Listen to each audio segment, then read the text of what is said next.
Before you buy a new mini LED TV, you need to see what the Samsung QN90F QLED TV can do.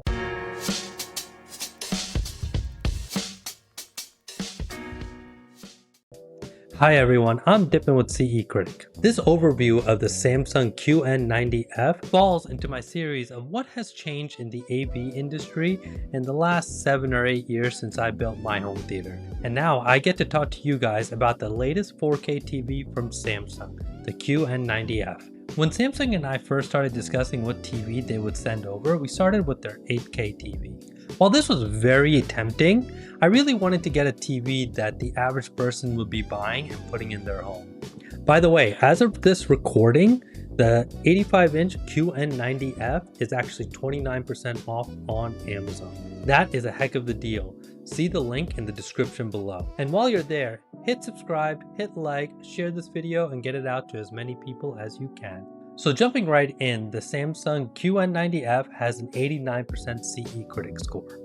And for those of you who are new to CE Critic and this channel, which is basically 93% of you according to YouTube analytics, the CE Critic score is an aggregation of insights from top reviewers, installers, and calibrators from around the world put through our proprietary system. The result is an easier way to know what product is right for you. I'm breaking this video down into 5 parts, so feel free to skip ahead to the part that matters to you the most. So first, I want to talk to you guys about my setup, and from there, I'll jump into sports, gaming, TV and movies, and finally, the sound. First, let me walk you through my setup. The primary device that I'm using is an Apple TV 4K and the Samsung K8000 Blu-ray player. And for gaming, I'm using my PS5. All these devices are connected to the Marantz AV10 processor, which I also have in for evaluation, and that video is coming out soon. I'm using filmmaker mode on all my settings. The only change I made once I turned on filmmaker mode is I turned the brightness down because this TV is very bright, and from the distance I was sitting, I found it way too bright. So I brought the TV brightness down a little bit to what was more comfortable for my eyes. Plus, I'm in a light control room. This room is in my basement, there's no windows, and usually I'm watching with the lights off. One of the first things I did when I got the TV is I ran Samsung's calibration system through the Smart app. I ran the basic calibration because I think that's what the average person is going to do. And so in this instance, you take your phone, you put it up to the TV, and it starts flashing a whole bunch of colors, red, green, blue, etc.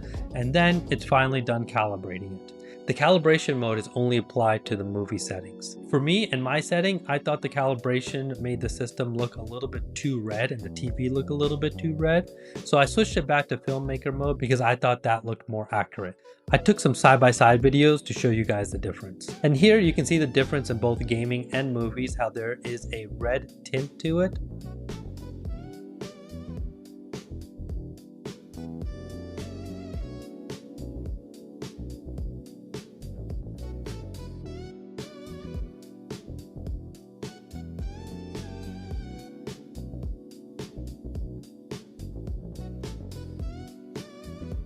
Now, just to get it out of the way, yes, the Samsung TVs don't have Dolby Vision.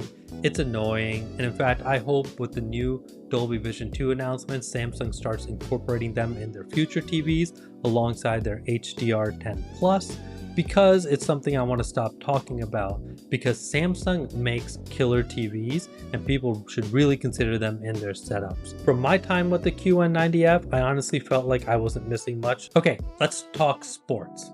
I primarily watch through Peacock on my Apple TV, and I'm usually watching soccer or English Premier League, or I'm watching basketball. With the large 85-inch screen, this was very immersive and made watching sports a lot of fun. I didn't see any judder while I was watching, and the motion looked very, very smooth.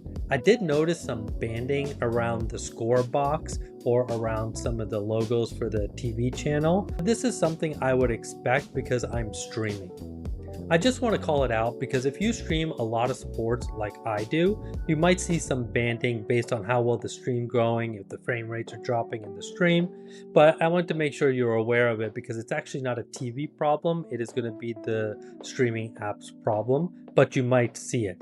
And honestly, I don't think it takes away from the experience unless my team is losing. Gaming on this TV was an absolute pleasure. Samsung has dedicated gaming modes that you can select. For my gaming, I was using mainly the RPG setting because my FPS skills have really diminished the older I get. The first game I popped in was God of War Ragnarok, one of my all-time favorite games, and it's running on the PS5, and you can see it's running very smooth here at 60 frames.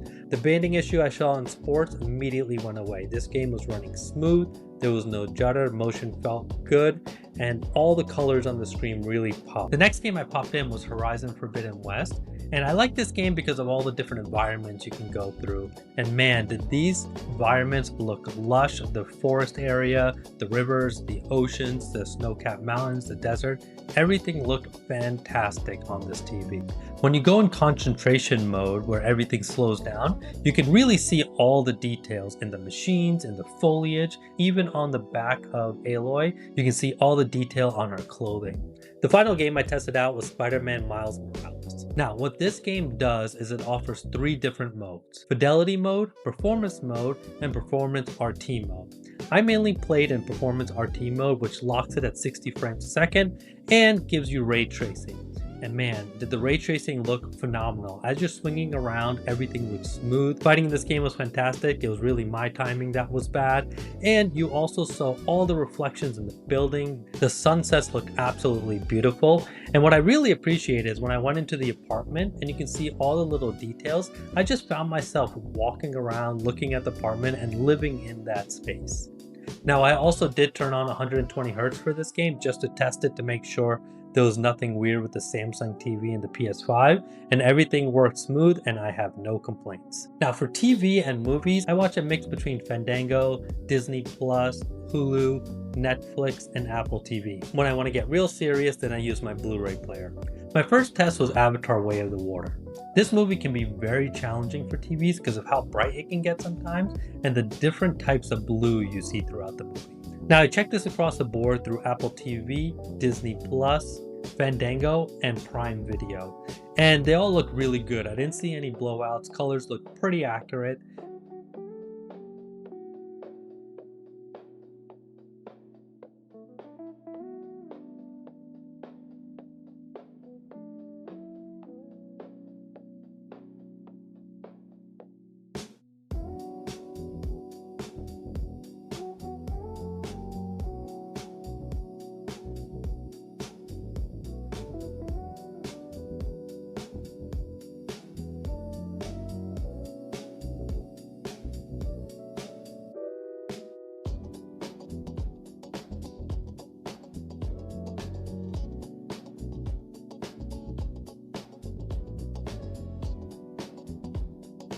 But once I popped into Blu-ray, you can definitely see the difference. I got more color depth, the contrast was better, and in some of the darker scenes, you can make out the finer details a bit more clear than you could on streaming.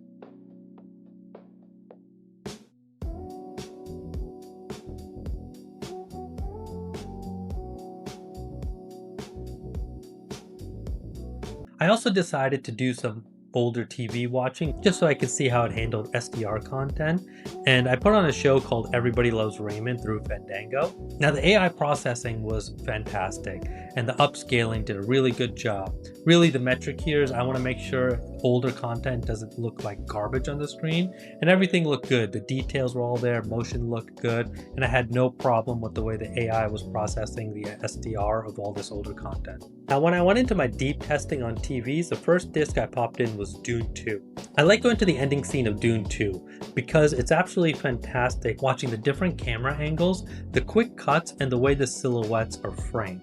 This can be very challenging for a lot of TVs because it can blow out the brightness or you can get some dullness when it's cutting back and forth, but the Samsung QN90F handled everything beautifully. In fact, it was doing such a good job, I forgot that I was supposed to be paying attention for review purposes, and instead I just started watching the movie and enjoying the film. Now the final movie I tested was the animated movie Spider-Man Into the Spider-Verse, and this has a lot of different colors on screen and it can move very, very fast. There's a sequence when you see a lot of Spider-Man and Spider people. I actually don't know the plural for Spider-Man. But anyways, you see a lot of Spider-Men from different universes that are chasing our hero Miles Morales, and everything went smooth. All the colors were vibrant, You can see nothing was oversaturated, everything looked natural. And what was a lot of fun is if you pause the frame, you can see all the chaos, all the different costumes from the different Spider-Man, and you're also able to really look to see what's happening in the background with a lot of fine detail. So this TV is shining on all levels. Finally, let's talk about sound. Now my benchmark for TV sound is the dialogue clear and am I getting some sound effect? The QN90F met these metrics. The dialogue sounded clear. They actually have two audio sendings, which is a standard and amplifier. I thought the amplified one sounded much better. Now I have the TV off the wall, so it's definitely reflecting sound behind it. I don't have any panels up yet for acoustical treatment, so it was doing a really good job of bouncing the sound off the wall, making it feel like it's in the room. Dialogue sounded great. In fact, in the train action scene from Avatar: Way of the Water, I was actually getting some sound effects that felt like they were going over my head, which was really exciting.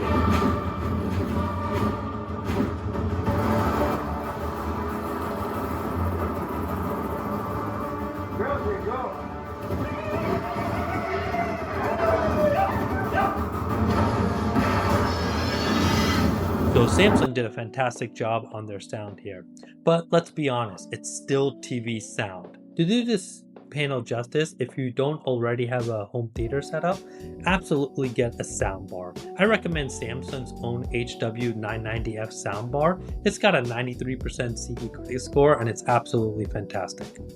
Well, there you have it. The 89% CE critic score for the Samsung QN90F holds up and I can easily recommend this TV. And remember, while the CE critic score helps you know what the review community said, it's always important to go look with your own eyes and see it in your own environment. Once you do that, don't forget to visit cecritic.com and leave your own review. Hit that subscribe button, like, and share. Comment below on what you guys think is the best mini LED TV for 2025. Thanks for watching, and I'll catch you guys in the next one.